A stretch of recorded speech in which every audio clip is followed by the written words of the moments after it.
Assalamualaikum warahmatullahi wabarakatuh. Kembali ke soal yang kedua. Tadi ini sebenarnya soal yang sama sih. Yang perbedaannya tadi yang ditanya adalah percepatan silinder ketika menggelinding. Sekarang yang ditanya adalah kecepatan silinder setelah silinder ini berada di ujung bidang miring. Kata kunci kita ada 4, yaitu silinder pejal. Awalnya diam, ujung bidang miring yang menggelinding tanpa selip. Silinder pejal sama untuk menentukan momen inersianya nanti. Ini dia momen inersianya. Awalnya diam nanti untuk menentukan kecepatannya. Jadi ya, sudah coba lihat kecepatannya semuanya 0, V1 0, omega 1 0. Apa itu V1? Kecepatan ketika meluncur. Omega 1 apa? Kecepatan ketika dia berputar.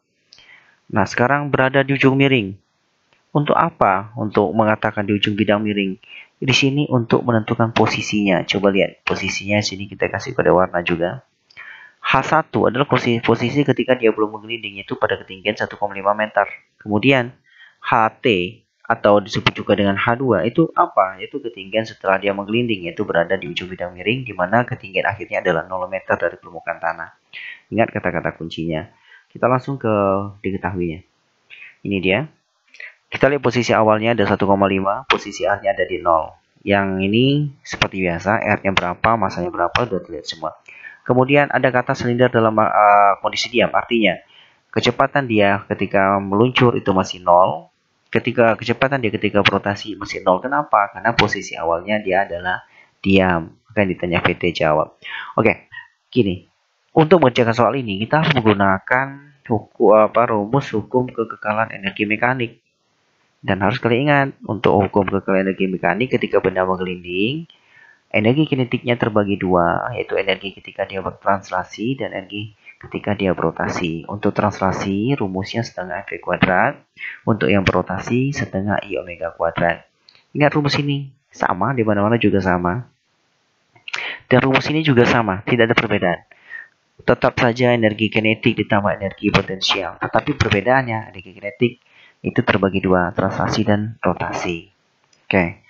Kita masukkan rumusnya. Translasi 1 setengah mv1 kuadrat. Rotasi setengah I omega kuadrat. Potensial mgh1.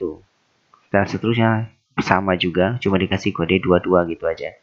Coba lihat yang saya kasih kode merah.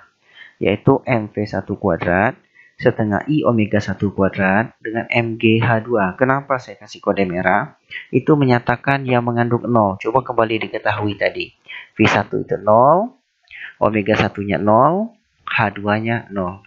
Maka yang kita kasih kode merah, itu kita hilangkan. Maka rumusnya menjadi pendek, yaitu MGH1 sama dengan setengah MV kuadrat, MV2 kuadrat ditambah setengah I omega kuadrat. Nah, ini yang penting sekali. Perlu diingat bahwa nilai I itu adalah setengah MR kuadrat.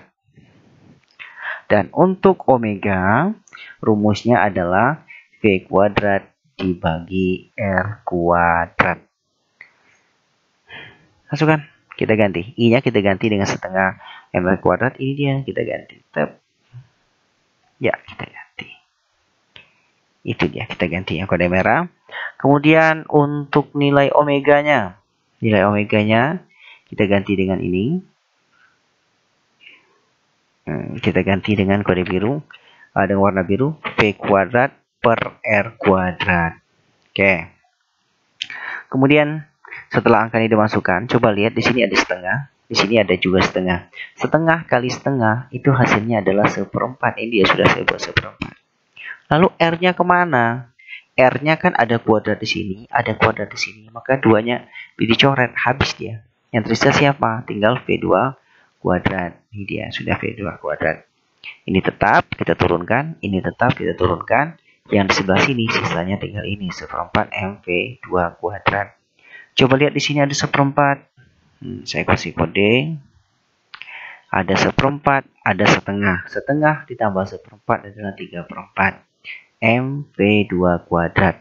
Lah Pak, kok MV kuadratnya cuma ditulis 1? Iyalah, karena MV kuadrat itu sebagai identitas. Jadi karena MV kuadratnya sama, maka setengah dan 1/4-nya bisa dijumlahkan. Oke, ada lagi saya kasih tanda nilai M-nya. M-nya saya kasih kode merah. Apa maknanya? Nilai M sama M ini sama. yaitu silinder yang satu aja silindernya, maka M-nya bisa dihilangkan. Yang tersisa siapa? Tinggal GH1 3/4 V kuadrat. Masukkan angkanya lagi. G itu nilainya 10, seperti kita ketahui bersama. H-nya 1, itu 1,5. 3/4 V kuadratnya nggak ada, tuliskan saja. Oke. 10 kali 1,5 itu adalah 100, enggak 150 ya, 15. Oke. 15. Berarti 15 sama dengan 3/4 V. Oke, lihat ada 4, ada 5. Kalikan. 15 kali 4 itu berapa? 15 kali 4 itu adalah 60. 3 V kuadrat. Oke, berarti ini diperbaiki semua, saya salah. Oke, sorry. 60 dibagi 3. Berarti hasilnya adalah 20. Maka V kuadratnya sendiri adalah akar dari 20. Tadinya V2 kuadrat, sekarang kalau untuk mencari V2-nya saja, maka 20-nya diakarkan. Berapa akar 20?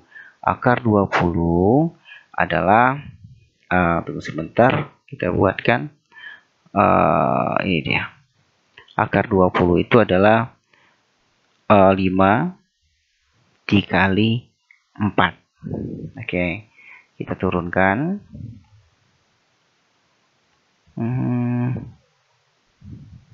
Cukup. Akar 4 berapa? Akar 4 itu adalah 2. Akar 5 berapa? Akar 5 itu enggak ada, maka dituliskan saja itu 5. Maka hasilnya adalah 2 akar 5 meter per sekon. Oke, gitu saja penjelasannya. Kalau seandainya nanti ada yang ditanyakan atau kurang jelas, silahkan ditanyakan di kolom komentar atau boleh ke WA saya, nanti akan saya balas. Sekian, wassalamualaikum warahmatullahi wabarakatuh.